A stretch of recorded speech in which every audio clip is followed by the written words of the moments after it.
Então, o que aconteceu foi que o Trump emitiu uma ordem executiva com direito a mandados de prisão e mandados de captura internacional, inclusão em lista da Interpol e por aí vai. E outros indivíduos estão sob análise. Esses pedidos devem começar a acontecer nos próximos dias. A gente tem preparado um material bastante denso para mostrar sistematicamente como o Alexandre se enquadra nesses requisitos. A partir daí a decisão vai ficar com o presidente Trump. Eles foram avisados que essa linha do indiciamento era uma linha que não poderia ser cruzada. Essa linha foi cruzada e agora vem as consequências.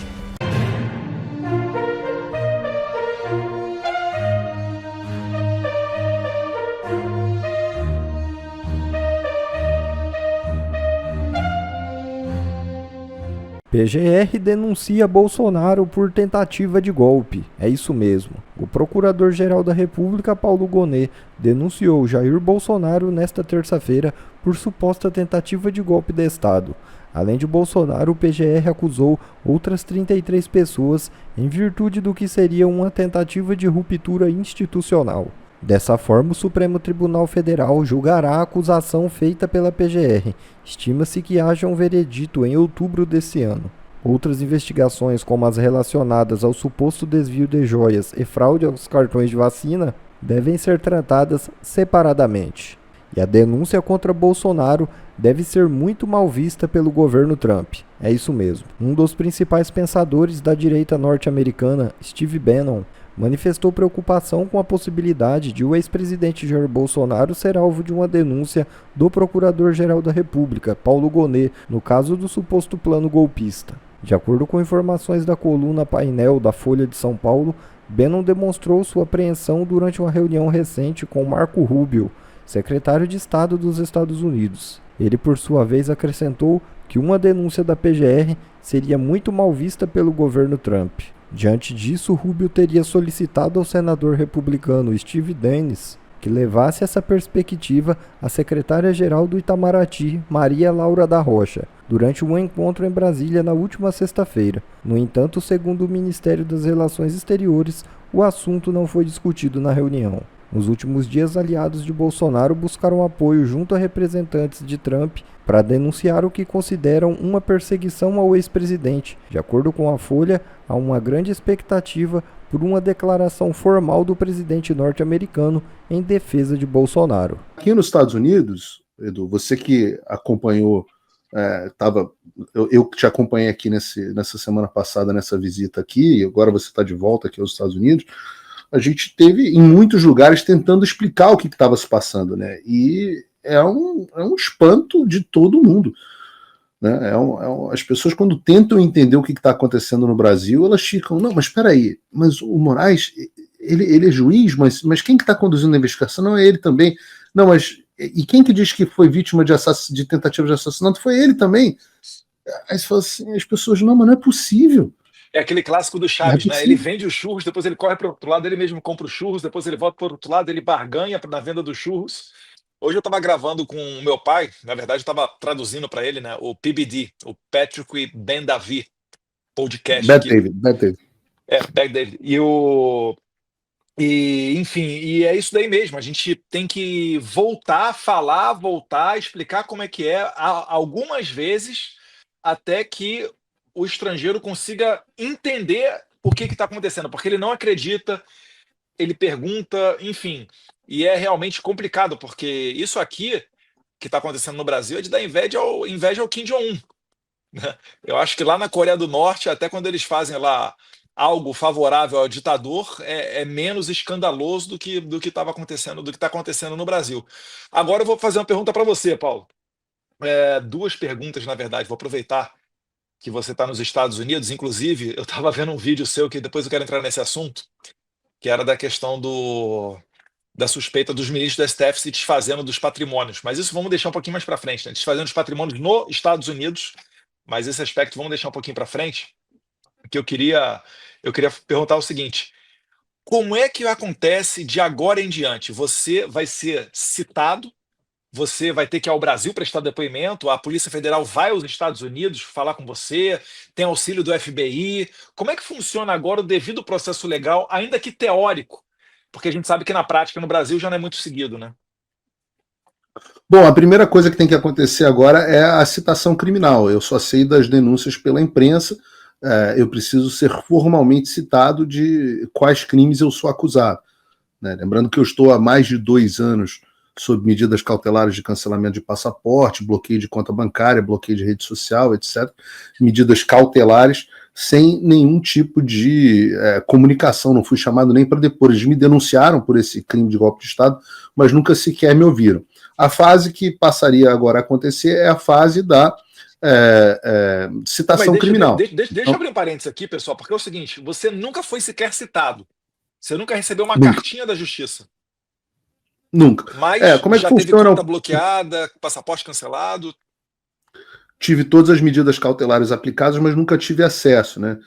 O que diz da legislação internacional? Diz que quando um sujeito ou uma empresa se encontra no exterior, você tem o protocolo de Hague, né? AIA em português, que é o protocolo do qual o Brasil é signatário, que é um sistema que dá direito a indivíduos que estão em outra jurisdição deles serem notificados na forma da lei, obedecendo às normas daquela jurisdição. Então, chegaria para mim uma carta rogatória, que é esse um instrumento necessário para isso. Essa carta rogatória é enviada, é analisada por um juiz americano ou pelo Departamento de Justiça, normalmente por uma autoridade judicial americana, que verifica se aquela comunicação segue os preceitos da lei da jurisdição na qual me encontro. Né? Isso uma questão muito interessante, eu não quero adiantar aqui defesa, mas eu, em momento algum, me encontrei sob a jurisdição brasileira. Em todos os momentos eu me encontrei sob a jurisdição americana. Então, vai haver esse conflito jurisdicional nesse caso. Mas eles têm que me notificar.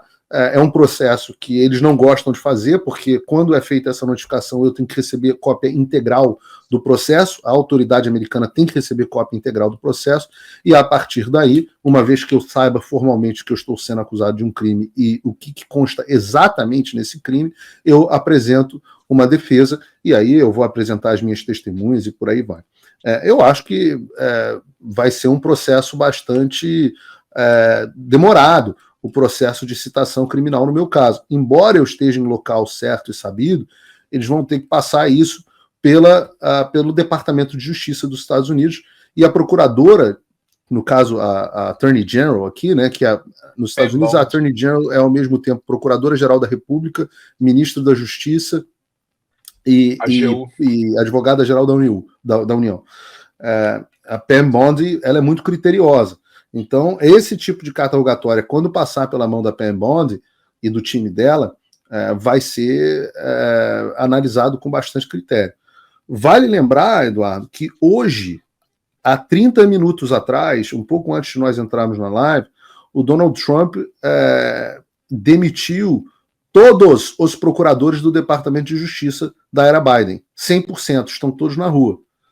Então, dizendo que o que havia acontecido é que o Departamento de Justiça tinha se transformado, tinha se politizado demais e que ele precisava recobrar a confiança no Departamento de Justiça. Então, eu sei que no Brasil as pessoas podem estar vivendo um momento sombrio e pensarem que estão vivendo um momento sombrio, mas eu digo para vocês que aqui nos Estados Unidos nós já vivemos esse momento sombrio e hoje a gente está vendo a luz. Né? Então, eu só acho que 2027... só a demissão do Paulo Gonet, da turma dele debaixo da PGR, que participou dessa perseguição política, é pouco. Eu acho que a gente tem que agir com menos misericórdia em 2027. E dias melhores virão. Eu tenho uma pergunta para te fazer. Por acaso, o vídeo que eu estava assistindo seu, e aí, no seu vídeo, você estava falando de algo super interessante. Você estava traçando um paralelo, e aí eu queria que você entrasse nos detalhes disso daí, para explicar para nossa audiência sobre os paralelos que existem entre a sanção que o Trump deu ao juiz do Tribunal Penal Internacional, o porquê que ele fez isso, o juiz que decretou a prisão do Benjamin Netanyahu, por qual motivo técnico o Trump fez isso. E aí eu vou entrar com uma outra pergunta aqui. Se isso se enquadraria numa sanção para a autoridade brasileira que pediu colaboração com a FBI para escutar você. Porque você já recebeu uma chamada telefônica do FBI. E isso, até onde eu sei, não está dentro do devido processo legal. O devido processo legal demanda uma citação e depois uma carta rogatória. Ou seja, não seriam nesses dois casos a justiça tentando bypassar a jurisdição americana? Seria, e na verdade, o caso que você está citando é o caso do Karen Cann, que é o promotor do Tribunal Penal Internacional, né? O Donald Trump, na semana passada, incluiu ele e outros indivíduos que estão sob análise no que se chama de sanção OFAC, né? Sanção OFAC é porque OFAC é a sigla do Office of Foreign Assets Control, que é o escritório de controle de ativos no exterior, que é o órgão do governo americano que aplica esse tipo de sanção. Então, o que aconteceu foi que o Trump emitiu uma ordem executiva para o promotor, a contraparte, não do Alexandre de Moraes, mas do Paulo Gonet, do Tribunal Penal Internacional. E o que ele alegou foi que o Tribunal Internacional, o Tribunal Penal Internacional, Criminal Internacional, ele estava sendo utilizado politicamente para perseguir indivíduos, inclusive dentro dos Estados Unidos, bypassando os caminhos legais que existem dentro do país, como, por exemplo, esses que eu citei aqui, de carta rogatória e o devido processo legal. E o Trump entendeu isso como uma violação da soberania nacional americana e até um perigo para a soberania nacional americana. E ele colocou esse indivíduo dentro da lista do OFAC, né, no que se chama de SDN List, que é a lista dos Specially Designated Nationals. Algumas pessoas chamam também de Blocked Person List, né, que é a lista dos indivíduos com designação especial, que são pessoas que passam a sofrer sanções financeiras. Para as pessoas não confundirem, né, Eduardo, existe uma sanção específica, que é a sanção do cancelamento dos vistos. As pessoas às vezes confundem com passaporte. Não. Os Estados Unidos cancelam vistos de entrada de indivíduos como forma de sanção, mas a forma mais grave de sanção que os Estados Unidos têm é a entrada nessa STN List do OFAC, que faz o bloqueio dos ativos financeiros dos indivíduos no exterior. Uhum. Isso daí, você acha que cabe, por exemplo, esse tipo de medida às autoridades brasileiras? Eu vou ler aqui uma notícia agora da CNN, né? Porque na democracia relativa, nem sempre você pode dar opinião. Então é bom você ler da grande imprensa. Tem uma notícia que traz aqui da CNN de hoje. Defesa de Felipe Martins leva suspeita de fraude à Justiça dos Estados Unidos.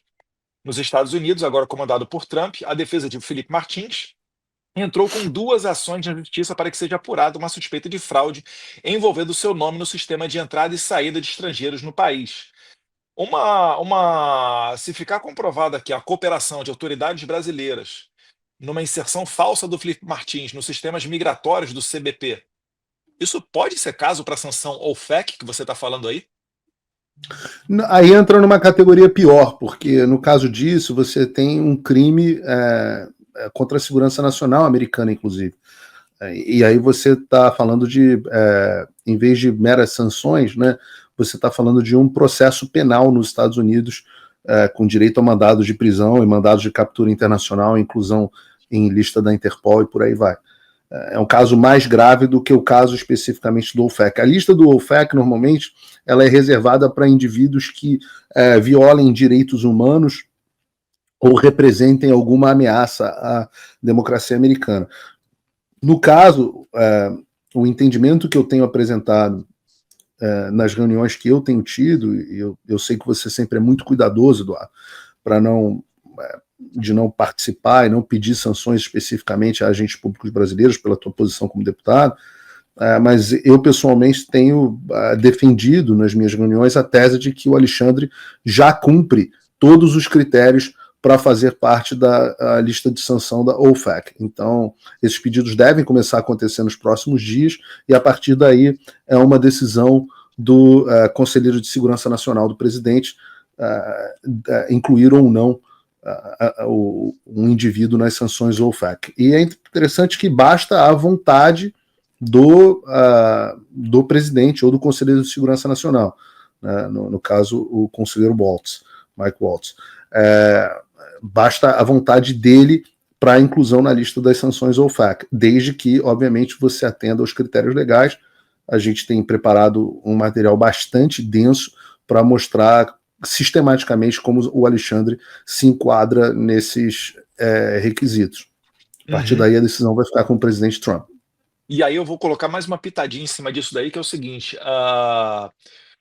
o canal do YouTube Ancapso deu ontem, né, que o Alexandre de Moraes estaria se desfazendo dos seus ativos que ele tem no BTG nos Estados Unidos, né? Então, não sei exatamente o que ele poderia ter, mas enfim, através do BTG, ativos do Alexandre de Moraes estariam investidos nos Estados Unidos, e segundo o site, né, o canal Ancapso, eu só vi lá, mas, mais uma vez, não estou duvidando da credibilidade deles ou qualquer coisa que o seja, mas eu só vi lá, e lá eles estavam falando que o Alexandre de Moraes estaria se desfazendo dos seus ativos nos Estados Unidos. Adianta a pessoa se desfazer dos ativos para não ser alcançada numa eventual sanção ou FEC? O que acontece com a pessoa quando ela é sancionada dessa maneira aí, com essas sanções? Bom, eu faço a mesma ressalva que você fez. Eu até gosto do canal do Ancapso, tem umas coisas divertidas lá. Gosto das ideias dele, gosto da forma como ele coloca as coisas, mas ele está citando uma fonte pessoal dele, então que a gente não tem capacidade de verificar se é verdadeiro ou não. Uma coisa que dá para a gente confirmar, e essa eu vi num relatório de levantamento de bens aqui nos Estados Unidos, é que no caso, por exemplo, do ministro Barroso, todo mundo sabe que ele tem um apartamento aqui em Key Biscayne, na região de Miami, mais especificamente no nome de uma offshore, que o manager é o filho dele, Bernardo. Então, são informações que essas a gente sabe que existem, e o apartamento foi colocado à venda no mercado, foi essa informação que eu recebi. Em tese, tanto no caso do Alexandre como no caso do ministro Barroso ou de qualquer outra autoridade, isso não faz absolutamente nenhuma diferença, porque quando você é colocado na lista do STN, nessa lista de Special Designated Nationals, a lista de pessoas bloqueadas, basicamente o que acontece é que a sua vida financeira inteira implode, tá? Você tem o que acontece, né? Todos os bancos precisam de acesso ao sistema financeiro internacional para fazer transações internacionais. Isso vale para qualquer um, cartão de crédito, até o crediário do Magalu. Eles precisam de acesso ao sistema financeiro internacional. Quando o sujeito é colocado nessa lista, significa que ninguém que faça negócio com essas empresas pode estar nessa lista de SN. Então, na prática, por medo do que se chama de secondary sanctions, né, que são as sanções secundárias, os bancos, as entidades financeiras, imediatamente e automaticamente cancelam as contas bancárias e cartões de crédito de qualquer indivíduo que estejam nessa SDN list. Então, o que acontece no dia que o Alexandre, se Deus quiser, entrar na lista do SDN? Ele vai receber uma cartinha do Santander, do BTG, ou de quem quer que seja, dizendo que ele tem X horas para que o compliance do banco está encerrando a conta dele e que ele tem X horas para receber um cheque administrativo e buscar o cheque administrativo. Isso vale para qualquer um. A decisão é feita pela matriz internacional do banco. Alguns bancos muito pequenininhos, que ele possa ter conta em paraísos fiscais, etc., podem optar por... Existem bancos muito pequenininhos que não encerram contas de SN, de indivíduos na lista de SN. Mas aí o que acontece? O dinheiro do sujeito fica preso. Digamos que ele tenha dinheiro, sei lá, numa BVI, na British Virgin Islands, Ilhas Virgens Britânicas. Digamos que ele tenha dinheiro lá. Esse dinheiro fica automaticamente preso, porque ele não pode mais acessar o sistema de transferência internacional chamado SWIFT. Então ele fica desligado do SWIFT e deixa de poder acessar o sistema financeiro internacional. Isso também acontece muitas vezes com parentes que tenham mistura patrimonial, automaticamente. Então, se a mulher tem um grande escritório de advocacia que tem muitos clientes, ela fica impedida de haver comunicação patrimonial entre eles, ou ela também sofre sanção secundária. A mesma coisa acontece para empresas que têm um negócio com esse indivíduo. Então, na prática, o sujeito vira um leproso. Ele deixa de poder fazer negócio com qualquer um, ele deixa de ter acesso ao sistema financeiro internacional. Vai restar, se Deus quiser, ao Alexandre, Bitcoin e dinheiro debaixo do colchão. Pô, Bitcoin tá na boa, cara. Eu Eu curto cripto aí, eu tô cada vez Eu mais também interessado no assunto. Aí, o Alexandre, que não gosta de cripto, etc., vai começar a gostar bastante. Vai ficar. As criptos serão as queridinhas dele. Uhum. E ainda nessa mesma seara de Na assunto, prática, Eduardo, só para dizer, o que acontece é que todo mundo se descola do indivíduo. Ele se torna tão leproso, tão radioativo, que ele é isolado e e quem faz negócio com ele também toma Parece sanção? aqueles versículos da Bíblia onde um profeta aparece e diz assim: os cães vão lamber as suas feridas na sarjeta. É isso que vai acontecer com o Alexandre de Moraes. Os cães vão lamber as feridas dele na sarjeta. Quem faz negócios com essas pessoas sancionadas também sofre a sanção? Secondary section list, imediatamente.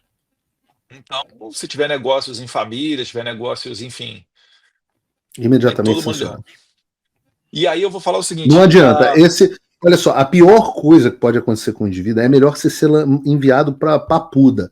A pior coisa que pode acontecer com o indivíduo é ele entrar no factlist. Porque não há devido processo legal para retirar o nome. Entende? Ele vai ter que torcer para um próximo presidente democrata ganhar e olhar para a cara dele e falar assim: gostei de você, vou te tirar da lista. Na prática é difícil, bem difícil. eu gostei mais da comparação do Ebola, acho mais apropriada. Né? É mais fácil você Eu se digo que curar de Ebola. porque o Ebola, se você pega Ebola, as pessoas pelo menos atendem o telefone quando você liga. Quando você está na lista OFAC, as pessoas não querem ser nem vistas falando no telefone com você. Você se torna mais contagioso do que um sujeito com Ebola. Então não é só o visto que perde, é o congelamento, fica inacessível do sistema financeiro mundial.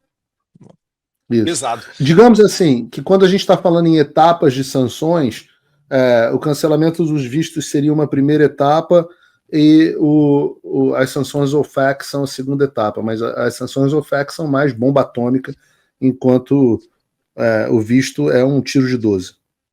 A gente pode dizer que agora a gente tem canais abertos, não só na Câmara, mas também no Senado e dentro do Poder Executivo lá, dentro da administração Donald Trump.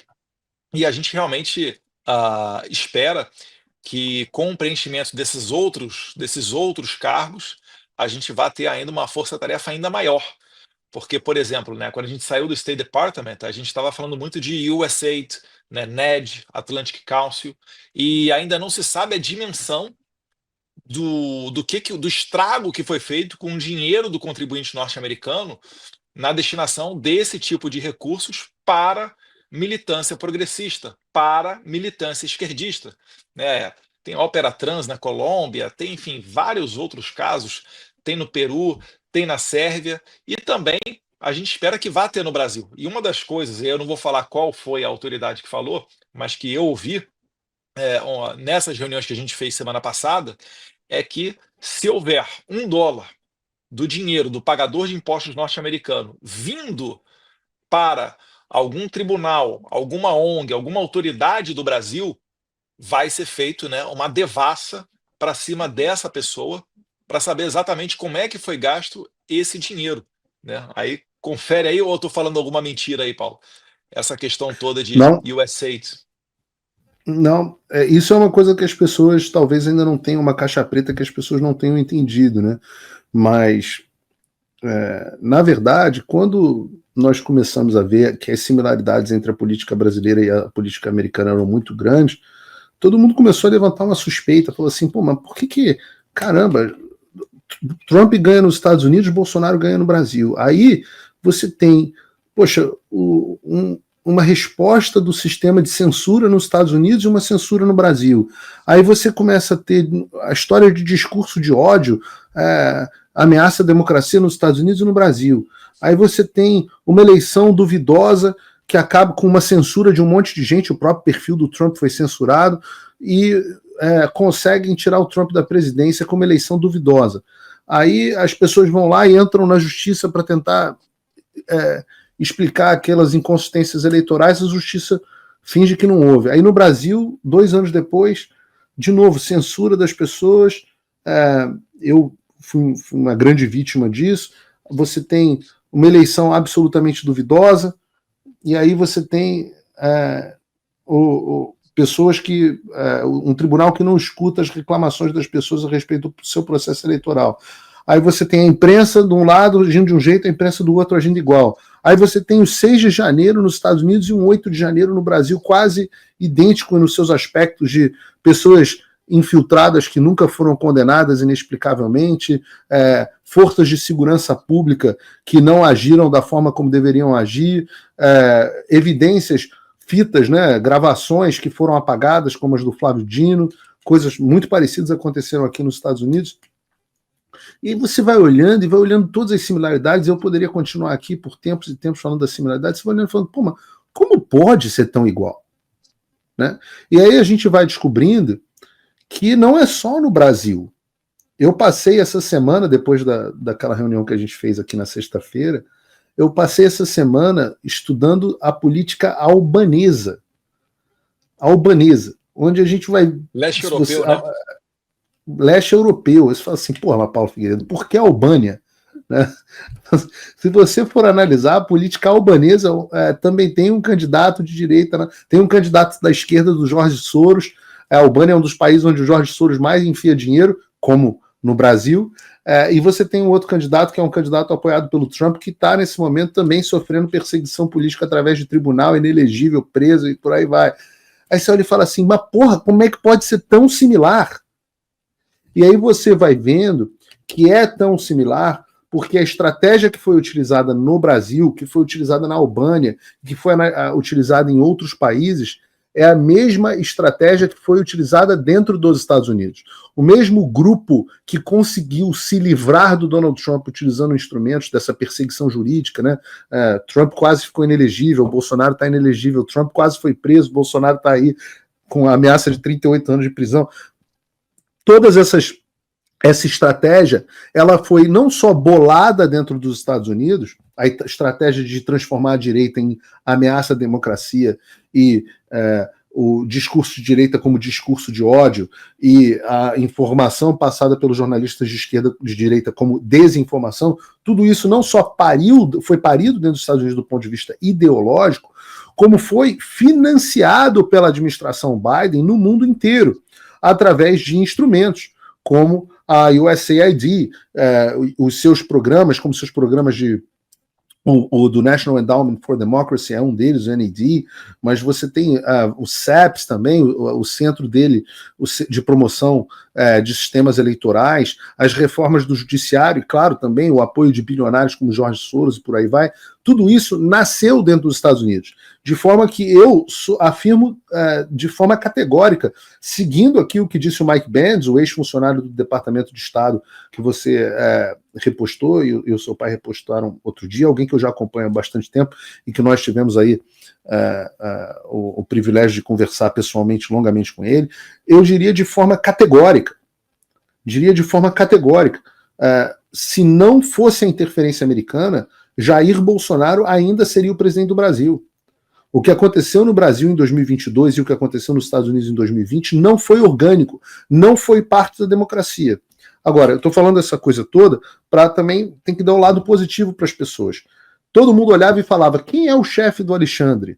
Como pode o Alexandre poder fazer todas essas coisas? Hoje nós sabemos, o Alexandre fazia todas essas coisas porque ele tinha o suporte da administração Biden, ele tinha o suporte financeiro dos Estados Unidos, com milhões e milhões, ou pelo menos 200 milhões de reais colocados no Brasil em programas dessa natureza, que enriqueceu muita gente, que criou um verdadeiro complexo industrial da censura. Essa onda na qual o Alexandre surfou, esta onda acabou. O Trump cortou todo o dinheiro da USAID, todo o dinheiro desses programas, e não só isso, como, prestem atenção, tem certas coisas que são chave no noticiário global que as pessoas têm que prestar atenção. A primeira delas a gente já falou aqui. Vejam o que o Trump fez com o promotor do Tribunal Penal Internacional. A segunda coisa que eu falo para as pessoas prestarem atenção é ouçam na íntegra ou leiam na íntegra, usem ChatGPT para traduzir, seja o que for. Leiam na íntegra o discurso, eu li uma boa parte no meu programa de hoje, leiam na íntegra o discurso do J.D. Vance na Câmara de Segurança na Europa, na Alemanha, na sexta-feira, se eu não me engano. Vejam esse discurso. Tá no meu YouTube aí, legendado. Tá totalmente legendado no seu YouTube, maravilhoso. Porque ele determina quais vão ser as diretrizes da política externa americana. E o que diz o J.D. Vance, e aqui eu talvez esteja parafraseando, mas ele diz quase que isso.